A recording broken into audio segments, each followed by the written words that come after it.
મિત્રો, શું તમે ખજૂરમાં દૂધની મલાઈ ઉમેરી શિયાળા માટે શક્તિવર્ધક વસાણું બનાવ્યું છે? અને જો ન બનાવ્યું હોય તો આજની રેસિપી પૂરેપૂરી જોજો. ખરેખર એટલી ગજબની બને છે કે જોતા જ કહેશો કે આટલું સહેલું તો ક્યારેય નથી જોયું. Hello friends, Dhamus kitchen and vlog પર તમારું સ્વાગત છે. મિત્રો, આજે આપણે ખજૂર અને દૂધની મલાઈથી શિયાળા સ્પેશિયલ એકદમ હેલ્ધી એવી રેસિપી બનાવીશું. તો અહીંયા રેસિપી બનાવવા માટે સૌથી પહેલાં આપણે ખજૂર લઈશું. ખજૂર છે એ મેં અહીંયા ઠળિયા વગરનો પસંદ કરેલો છે, જેથી કરીને એકદમ સોફ્ટ હોય. ખજૂર ઠળિયા વગરનો હોવાથી એકદમ આરામથી આપણે એને સમારી શકીએ છીએ. અને ચાકુની મદદથી અથવા તો કાતરની મદદથી આ રીતે આપણે એકદમ ઝીણો ઝીણો સમારી લેવાનો છે. તો જુઓ, આ રીતે આપણે એકદમ ઝીણા ઝીણા પીસ કરી લીધા છે, જેથી રેસિપી બનાવવામાં આપણને ખૂબ સરળતા રહેશે. હવે આપણે અહીંયા ડ્રાય ફ્રૂટ્સ લઈશું.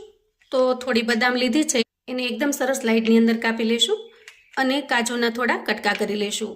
અહીંયા મગતરીના 2 લીધા છે, એને ઉમેરીશું. અને પિસ્તાનું થોડું કતરણ લીધું છે, એને પણ ઉમેરીશું. અહીંયા તમારી પાસે અખરોટ હોય અથવા તો લીલવા દ્રાક્ષ હોય તો એ પણ લઈ શકો છો.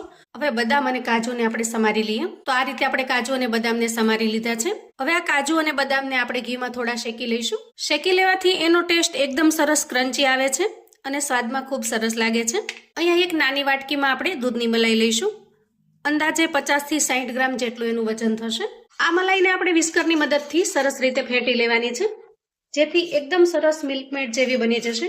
આમ તો મિલ્કમેડ છે એ ટેસ્ટમાં ગળ્યું હોય છે, જ્યારે આ મલાઈ છે એ ટેસ્ટમાં મોળી થશે, પણ એનું ટેક્સચર છે એકદમ સરસ મિલ્કમેડ જેવું બની જશે.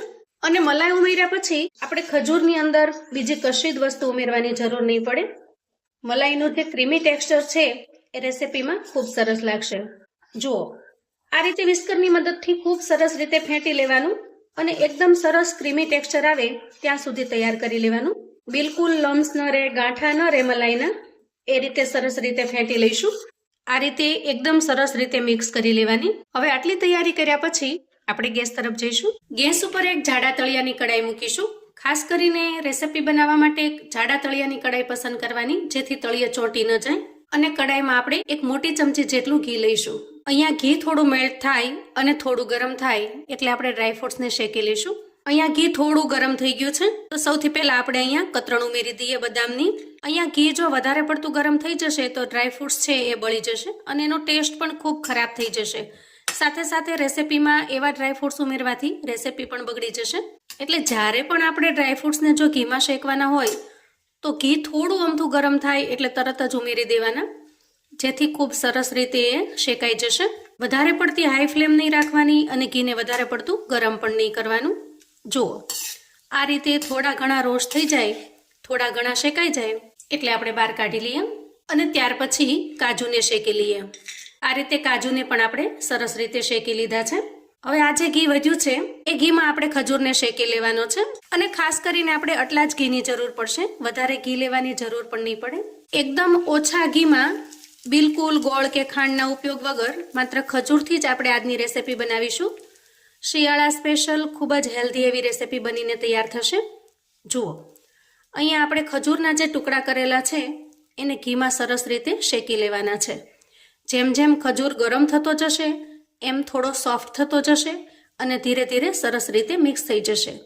તો ગેસની ફ્લેમને ધીમી રાખી આપણે ખૂબ સરસ રીતે મિક્સ કરતું જવાનું અને આ રીતે ચલાવતું જવાનું, જેથી એક સાઈડ ચોંટી ન જાય. તો મિત્રો, શિયાળાની અંદર તમે અડદિયા, ખજૂર પાક અને બીજા ઘણા વસાણા બનાવતા હશો, પણ આજે આપણે જે ખજૂરની આ રેસિપી બનાવી રહ્યા છીએ એ ખૂબ ઝડપથી બની જાય છે, ઓછી સામગ્રીથી બને છે, ઘરમાં જ રહેલી વસ્તુથી બને છે અને એકદમ હેલ્ધી બની રહે છે.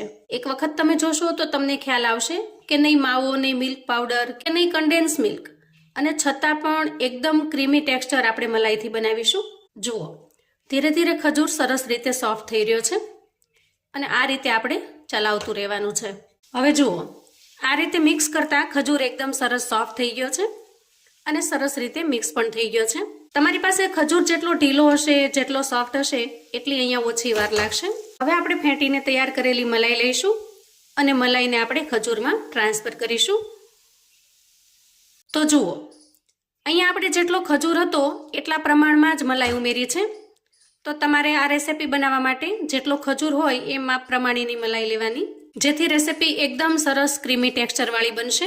માવા વગર, મિલ્ક પાવડર વગર કે કન્ડેન્સ મિલ્ક વગર પણ સરસ માવેદાર બનીને તૈયાર થશે. જુઓ, મલાઈ ધીરે ધીરે ખજૂરની અંદર સારી રીતે મિક્સ થઈ ગઈ છે. આ રીતે આપણે ગેસની ફ્લેમને ધીમી રાખી અને ચલાવતું જવાનું અને મિક્સ કરતું જવાનું. જુઓ, અહીંયા મલાઈ છે એ ખજૂરમાં ખૂબ સરસ રીતે મિક્સ થઈ ગઈ છે અને ધીરે ધીરે મલાઈમાંથી ઘી પણ છૂટું પડી રહ્યું છે. કેમ કે આપણે અહીંયા 1 ચમચી જેટલું જ ઘી વાપરેલું છે. બાકીનું જે ઘી અત્યારે રિલીઝ થઈ રહ્યું છે એ મલાઈમાંથી ઘી નીકળી રહ્યું છે. જુઓ, એકદમ સરસ ગ્લોસી એવી સરસ મજાની આપણી રેસીપી બનીને તૈયાર થઈ ગઈ છે. ખજૂર છે એ એકદમ સરસ માવેદાર બની ગયો છે. જુઓ, અહીંયા જોતા જ તમને ખ્યાલ આવી જશે. હવે આ રીતે બધું જ મિશ્રણ સરસ રીતે તૈયાર કરતા અંદાજે 3 થી 4 મિનિટ જેટલો સમય લાગે છે. હવે આ રીતે સરસ રીતે તૈયાર થઈ જાય એટલે 1 ચમચી જેટલું આપણે અહીંયા ટોપરું ઉમેરીશું. શેકીને તૈયાર કરેલા કાજુ ઉમેરી દઈએ, બદામની કતરણ ઉમેરી દઈએ, મગતરીના બી ઉમેરી દેશું અને થોડા પિસ્તા ઉમેરી દઈએ. અહીંયા વધારાના કોઈ પણ ડ્રાયફ્રૂટ્સ પણ તમે ઉમેરી શકો છો. કોઈ પણ સીડ્સ જે હેલ્થ માટે ખૂબ જ સારા હોય એ સીડ્સ પણ ઉમેરી શકો છો. કેમ કે રેસીપી આપણે એકદમ હેલ્ધી બનાવી રહ્યા છીએ એટલા માટે શિયાળામાં વસાણાની અંદર આપણે જે કાંઈ ડ્રાયફ્રૂટ્સ વાપરીએ એ બધા જ આપણે આના અંદર ઉમેરી શકીએ. હવે બધા જ ડ્રાયફ્રૂટ્સને આપણે ખૂબ સરસ રીતે મિક્સ કરી લઈશું અને મિશ્રણને થોડું અમથું ઠંડુ થવા દેશું. બહુ વધારે ઠંડુ નહીં, પણ સહેજ હુંફાળું થાય અને આપણે હાથ લગાવી શકીએ એટલું ઠંડુ થવા દેશું. મિશ્રણ થોડું ઠંડુ થાય છે ત્યાં સુધીમાં આપણે આગળની તૈયારી કરી લઈએ.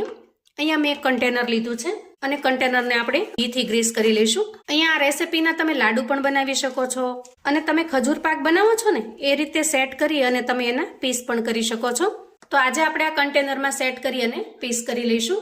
એકદમ ડ્રાયફ્રૂટ્સથી ભરપૂર, ખૂબ જ શક્તિવર્ધક એવી ખજૂરની હેલ્ધી રેસીપી બનીને તૈયાર છે. આને તમે ખજૂર પાક પણ કહી શકો છો. ખજૂર પાક બનાવવાની અને આ જે રેસીપી છે એની રીત ઘણી જુદી છે, પણ એનો ટેસ્ટ તમને ખજૂર પાક જેવો જ લાગશે. ખજૂર પાકની અંદર માવો મિક્સ કરી અને જે રીતે બનાવો એ રીતનો તમને આ રેસીપીનો ટેસ્ટ લાગશે. અંદાજે અડધો કલાક સામાન્ય તાપમાને રાખવાથી અથવા તો 10 મિનિટ તમે ફ્રીજમાં મૂકી દેશો તો પણ ખૂબ ઝડપથી સરસ રીતે સેટ થઈ જશે. મીઠાઈ સેટ થાય પછી આપણે એના પીસ કરી લઈશું. તો અંદાજે અડધા કલાક પછી એકદમ સરસ રીતે ઠરી ગયું છે. હવે આપણે ડિમોલ્ડ કરી લઈશું. જુઓ, એકદમ સરસ સોફ્ટ અને મોઢામાં મૂકતા જ પીગળી જાય એવો સરસ બનીને તૈયાર થયો છે. રેસીપી બનાવવામાં આપણે ભરપૂર ડ્રાયફ્રૂટ્સનો ઉપયોગ કરેલો છે, તો ગાર્નિશિંગ કરવામાં થોડું ખમણેલું ટોપરું લઈએ અને હવે સરસ મજાના પીસ કરી લઈશું. તો અહીંયા ખજૂર, ટોપરું અને ડ્રાયફ્રૂટ્સ આ બધી જ વસ્તુઓ શિયાળામાં વસાણાની જેમ ખૂબ જ આપણા શરીરને હેલ્ધી રાખે છે અને શરીર માટે ખૂબ જ લાભદાયી છે. અહીંયા તમે જોઈ શકો છો એકદમ સોફ્ટ, મોઢામાં મૂકતા જ પીગળી જાય એવો સરસ મજાનો ખજૂર પાક બનીને તૈયાર થયો છે અને એકદમ ઓછા ઘીમાં આપણે આ બનાવીને તૈયાર કર્યો છે. બજારમાં મળતા મોંઘા ખજૂર પાક કરતા આ તમને ખૂબ જ ટેસ્ટી લાગશે અને સાથે સાથે હેલ્ધી પણ બની રહેશે. તો મિત્રો, હજી શિયાળાની શરૂઆત થઈ છે અને બધા જ વસાણા આપણે ધીરે ધીરે બનાવી રહ્યા છીએ. તો એક વખત મારા કહેવાથી ચોક્કસથી આ રીતે તમે ખજૂર પાક બનાવીને તૈયાર કરજો. 100% તમને આ ખજૂર પાક એટલો ટેસ્ટી લાગશે કે વારંવાર બનાવવાનું મન થશે. તો મિત્રો, આવું અવનવું જાણવા માટે અને મને સપોર્ટ કરવા માટે ચેનલ પર જો તમે નવા છો તો પ્લીઝ ચેનલને સબસ્ક્રાઇબ કરો. વિડીયો ગમે તો લાઈક અને શેર કરો. મારા સગા સંબંધી મિત્રોને પણ આપણી આજની એકદમ ટેસ્ટી એવી ખજૂર પાકની રેસીપી ચોક્કસથી મોકલી આપજો, જેથી એ લોકો પણ બનાવીને તૈયાર કરી શકે, એન્જોય કરી શકે અને એના પરિવારને પીરસી શકે. કોમેન્ટમાં મને ચોક્કસથી જણાવજો મિત્રો કે આજની ખજૂરની હેલ્ધી એવી રેસીપી તમને કેવી લાગી છે.